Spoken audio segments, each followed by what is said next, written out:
Nesta edição especial do Jornal Nacional, nós temos a presença do 38º presidente da República Federativa do Brasil, Jair Messias Bolsonaro. Presidente, muito boa noite. Boa noite, Bonner. Boa noite, Renata. Primeiro, parabéns por essa vitória ampla nas urnas. Muito obrigado desde já por abrir as portas da sua casa para o Jornal Nacional nessa noite tão especial, de um dia certamente que foi muito atribulado e tem sido para o senhor. Nós já sabemos que, em primeiro lugar, o senhor deseja agradecer aos eleitores brasileiros e é muito justo. Por favor. Eu quero agradecer a todos que votaram em mim, pelo apoio, pela confiança, agradecer pelas orações também. Afinal de contas, ao longo de 4 anos, não só durante a pré-campanha, bem como a campanha, nós tivemos uma bandeira baseada na passagem bíblica, João 8,32. E conhecereis a verdade, e a verdade vos libertará. Está na hora do Brasil conviver com a verdade. Então agradeço esses que acreditaram na verdade e confiaram no meu nome nas urnas. Presidente, nesses poucos minutos que nós queremos aproveitar aqui à sua disposição para acalmar os ânimos que andaram tão acirrados ao longo dessa campanha. No primeiro dia, depois do segundo turno, o senhor disse aqui no Jornal Nacional que será um escravo da Constituição de 1988. No último sábado agora, na sua última aparição nas redes sociais, antes da eleição, o senhor estava com um exemplar da Constituição nas mãos e reiterou que todas as suas ações seguirão os postulados da Constituição. No seu discurso da vitória de ontem, o senhor disse que vai defender as liberdades e vai defender a democracia. Diante disso tudo, o que é que o senhor diria àqueles que ainda insistem em dizer que a sua eleição é um risco para a democracia? Primeiro, dizer-lhes que as eleições acabaram. Chega de mentira, chega de fake news. Realmente, agora estamos numa outra época. Eu quero governar para todos, como você bem disse, no Brasil, não apenas para os que votaram em mim. Temos uma Constituição que tem que ser realmente a nossa Bíblia aqui na Terra e respeitá-la, porque só dessa maneira podemos conviver em harmonia. Presidente, boa noite. Durante a campanha, o senhor já teve oportunidade de se desculpar por palavras mais fortes que usou em sua pregação sobre um projeto polêmico de educação sexual nas escolas. O senhor chegou até a pedir desculpas aqui no Jornal Nacional por ter se excedido no calor das discussões. Numa outra ocasião, o senhor disse enfaticamente não ter nada contra os gays. Depois disse que vai lutar contra aqueles que querem dividir o Brasil entre homos e héteros, entre brancos e negros, entre sulistas e nordestinos. Há relatos concretos sobre pessoas que têm agredido gays, verbal e fisicamente. Na campanha, o senhor repudiou o voto dos que usam a violência. Como presidente eleito, o que o senhor diria para aqueles que ousem ser preconceituosos e agressivos contra outro ser humano apenas por serem gays? A agressão contra um semelhante tem que ser punida na forma da lei. E se for por um motivo como esse, tem que ter a sua pena agravada. Agora, deixo bem claro, ganhei o rótulo por muito tempo de homofóbico. Na verdade, eu fui contra a um kit feito pelo então ministro da Educação, Haddad, em 2009 para 2010, onde chegaria nas escolas um conjunto de livros, cartazes e filmes, onde passariam crianças se acariciando e meninos se beijando. Não poderia concordar com isso. E a forma como eu ataquei essa questão é que foi um tanto quanto agressiva, porque eu achava até que aquele momento merecia isso.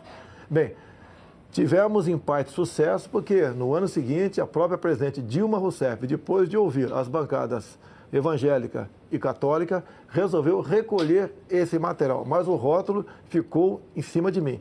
E deixo bem claro que isso tudo aconteceu por ocasião, acredite, do 9º Seminário LGBT Infantil na Comissão de Direitos Humanos da Câmara, onde presente estava o então secretário de alfabetização do MEC, André Lázaro. E os senhores podem pegar as imagens no YouTube, onde ele dizia claramente que passou 3 meses discutindo até onde a língua de uma menina entraria na boca de outra menina para fazer o filme Beijo Lésbico para combater a homofobia. Então, eu acredito que essa agressão contra a família e contra a inocência das crianças em sala de aula é que resultou, na minha forma, um tanto quanto violenta, concordo, para tentar demover o Ministério dessas cartilhas, desses filmes e desses cartazes. Presidente, o senhor sempre se declara enfaticamente, aliás, um defensor da liberdade de imprensa. Mas em alguns momentos da campanha o senhor chegou a desejar que um jornal deixasse de existir. É indiscutível que a imprensa não é imune a erros e nem a críticas. E isso vale para qualquer órgão da imprensa profissional. Mas também é fato que a imprensa livre é um pilar da democracia. Como presidente eleito, o senhor vai continuar defendendo a liberdade da imprensa e a liberdade do cidadão de escolher o que ele quiser ler, o que ele quiser ver e ouvir?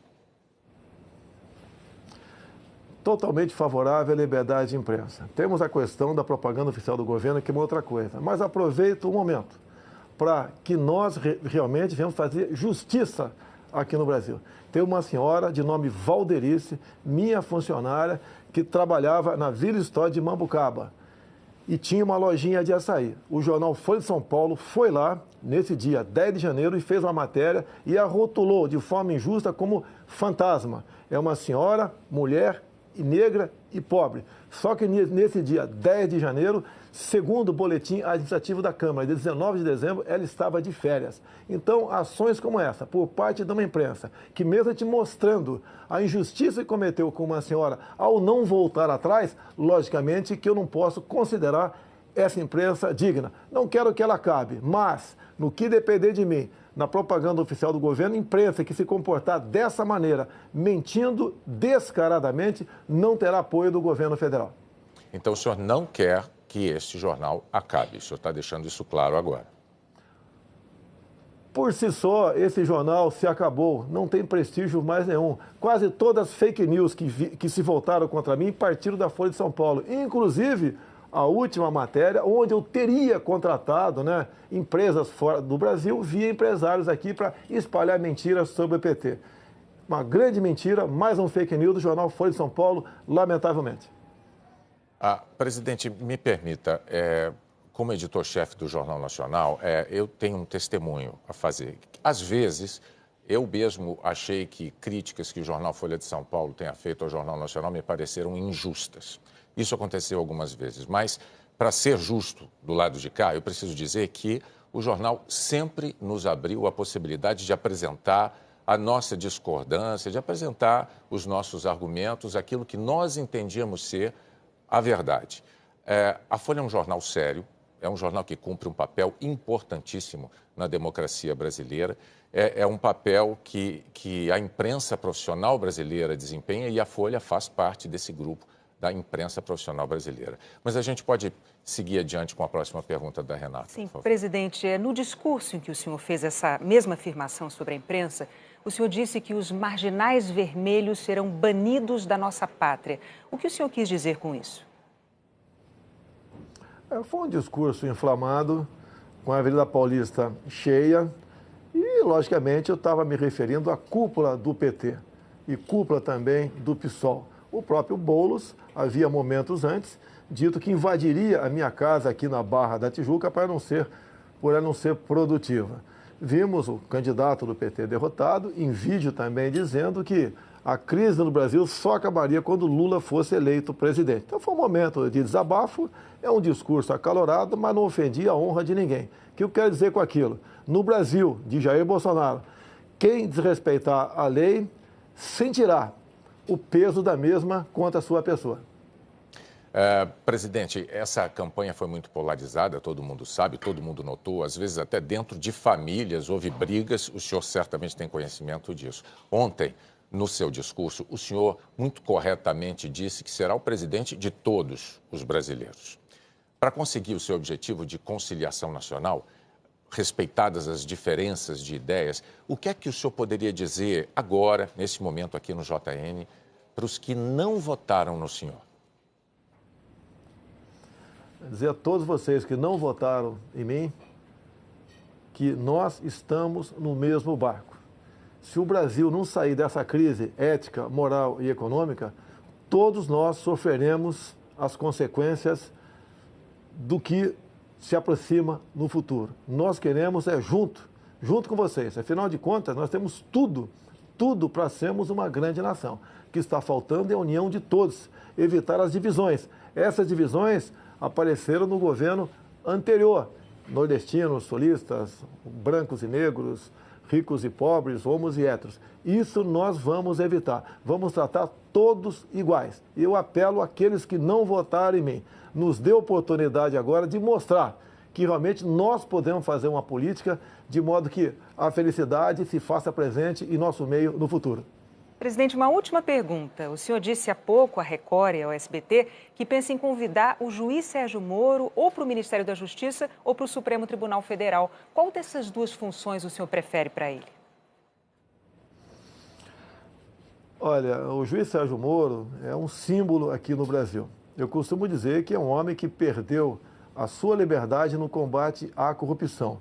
Ele não pode mais ir na padaria sozinho ou ir passear com a tua família no shopping sem ter um enorme aparato de segurança ao teu lado. É um homem que tem que ter o seu trabalho reconhecido.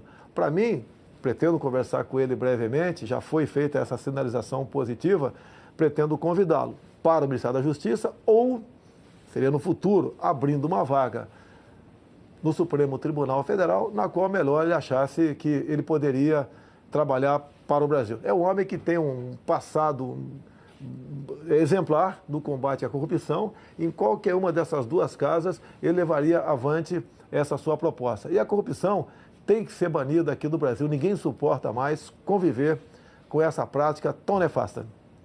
Presidente Jair Messias Bolsonaro, mais uma vez, nossos parabéns pelo seu desempenho nas urnas, pelos votos que o levaram ao Palácio do Planalto. Muito obrigado por dedicar esse tempo aos eleitores brasileiros, usando o Jornal Nacional para isso. E nós agradecemos, não apenas em nome do JN, mas em nome de todos os eleitores. E em nome de todos os eleitores, pode acreditar, desejamos ao senhor um excelente governo. O Brasil precisa disso. Parabéns mais uma vez e boa noite. Bom, Renata, boa noite e muito obrigado pela oportunidade. Boa noite.